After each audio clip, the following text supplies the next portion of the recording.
కేసీఆర్ కుటుంబాన్ని ఓడగొట్టాలి, విచ్ఛిన్నం చేయాలి. కానీ కేసీఆర్ గారి పేరుతో వచ్చేటటువంటి బెనిఫిట్స్ మాత్రం అన్నీ కావాలి. మరి ఇటువంటి వారిని నా రిక్వెస్ట్ కేసీఆర్ గారితో, కేటీఆర్ గారితో, వారిని మీ పక్కన పెట్టుకొని నిజం మాట్లాడే నన్ను బయటకు పంపితే మరి పార్టీ బాగుంటుందా? దయచేసి ఆలోచన చేసుకోండి. నేనేమంటున్నా రామన్న మిమ్మల్ని అంటే, నా మీద మీకు కోపం ఉండొచ్చు, నా మీద ఏముందో ఎవరేం చెప్పారో నాకు తెలియదు. నేను మాత్రం నా ప్రాణం పోయినా కేసీఆర్ గారికి హాని జరగాలని కానీ కేటీఆర్ గారికి హాని జరగాలని కానీ కోరుకోను. అది నా నైజం కాదు. ఆడపిల్లలకు అట్లా ఉండదు. ఆడపిల్లలు ఇల్లు బాగుండాలనుకుంటారు. నా మనసుకి ఎంత గాయమైతే, నాకెన్ని అవమానాలు అయితే, నాకెంత ఇన్సల్ట్ అయితే, నా మీద ఎన్ని కుట్రలు జరిగితే నేను ఇట్లా మాట్లాడుతున్నా. ఇది నా బాధ, ఇది నా ఆవేదన. నాన్న చూస్తలేరేంది వీళ్ళని అన్నది ఆవేదన, చూసుకుంటే క్షమిస్తారేంది, ఇంకెన్నిసార్లు క్షమిస్తారు అన్నది నా బాధ. అంతే తప్ప నాకేం కోపం ఉంటుంది? ఎందుకు కోపం ఉంటుంది? నాకు ఎన్ని జన్మల పుణ్యం ఉంటే కేసీఆర్ లాంటి తండ్రి దొరుకుతాడు? కోట్లలో ఒకరికి ఉండేటటువంటి తండ్రి నాకు దొరికిండు. ఆయన లేకపోతే నేనెవరు ప్రపంచానికి తెలుస్తుందా? నాకెందుకు అవసరం ఉంటుంది? నాకేం కోపం ఉంటుంది కేసీఆర్ గారి మీద? నాకు టీఆర్ఎస్ పార్టీ మీద ఎందుకు కోపం ఉంటుంది? నాకు 27 సంవత్సరాలు ఉన్నప్పుడు నేను నా కొడుకుని, చిన్న పిల్లగాన్ని పసిగుడ్డుని ఎత్తుకొని ఇక్కడికి వస్తే ఆ రోజు నుంచి ఈ రోజు వరకు నేను రోడ్డు మీదనే ఉన్నా, ఉద్యమాలే చేస్తున్నా, పోరాటాలే చేస్తున్నా, తెలంగాణ ప్రజల కోసం పనిచేస్తున్నా. 2014 నుంచి అధికారంలో ఉన్నప్పుడు కూడా నా ఇంటి దర్వాజాలు ఎప్పుడు తెలిసే ఉన్నాయి. ఇక్కడున్న మీడియా మిత్రులందరికీ తెలుసు. అధికారంలో ఉన్నా లేకున్నా నేను ఇట్లనే ఉన్నా.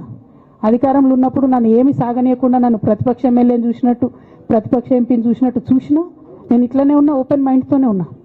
నేను కోరేది ఒకటే, కేసీఆర్ గారి ఆరోగ్యాన్ని కాపాడండి రామన్న, పార్టీని కాపాడండి, పార్టీలో ఉన్న కార్యకర్తల్ని కాపాడండి, అందరూ బాగుండేలాగా ప్రజా సమస్యలు తీసుకోండి. నాకు అంతకుమించి కావాల్సింది ఏం లేదు.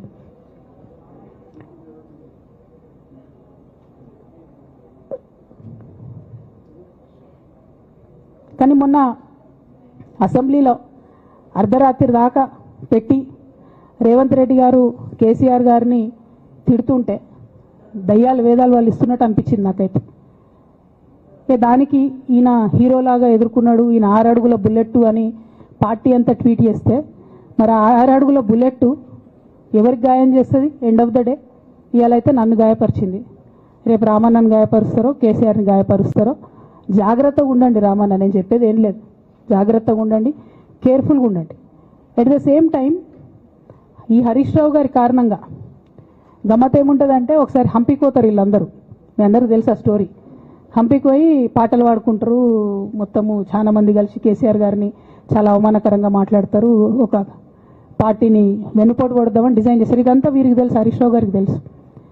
నేను ఆ రోజు సాక్ష్యం ఉన్న హరీష్ అన్న వచ్చి లిటరల్లీ రామన్న చేతులు పట్టుకొని, అరే మామయ్యకి ఎప్పుడు సింక్ ఆర్ సేల్, నేను మామయ్యతోనే ఉంటా అని చెప్పి అక్కడ మాట్లాడుకున్న వాళ్ళందరినీ వెబసార్ దగ్గర అవుట్ చేసిండి. ఆ తర్వాత పర్యవసానంలో ఈటల రాజేంద్ర అన్న బయటికి వెళ్ళడం.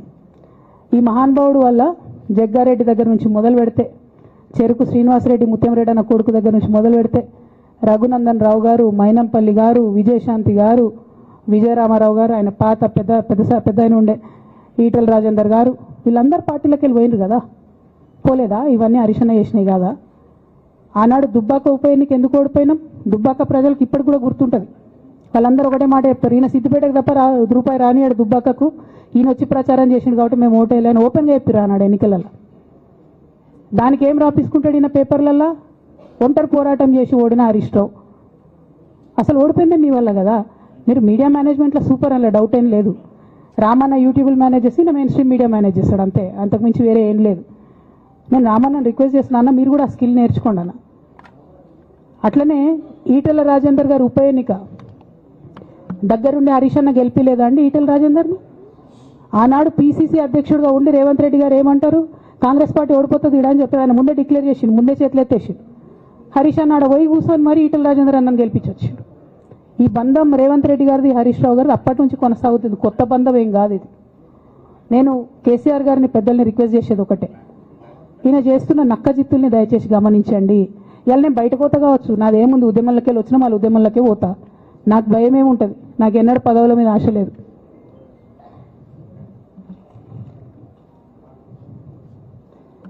పార్టీ నుంచి వచ్చిన ఎమ్మెల్సీకి స్పీకర్ ఫార్మాట్లో చైర్మన్ గారికి నేను పంపుతా ఉన్నాను రాజీనామా పత్రాన్ని.